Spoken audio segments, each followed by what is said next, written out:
O tignan nyo, sabi niya, we are one of the highest electricity rate in Southeast Asia. O di ba putang ina? Di ba? Isipin ninyo ha, dati ang mga ibang bansa sa Southeast Asia, hindi naman yan namamayagpag eh. Kahit nung panahon ni Marcos Sr., mahirap sila nun.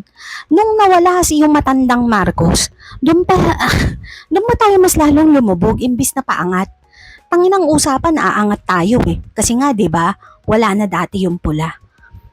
Oh, dahil nga problema nyo dati si Marcos Sr., nung nawala siya, wala namang pinag-iba.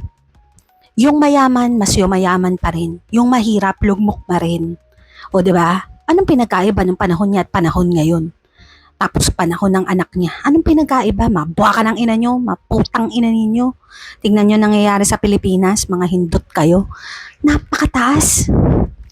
At saka ewan ko kung gaano yun katotoo, pero may mga nagpo-post dito sa social media na merong mga politiko na merong share daw sa Meralco. Gaano katotoo ito? Ako wala akong resources para malaman yan. Kasi para aralin mo yan, kailangan may resources ka. At wala ako nun.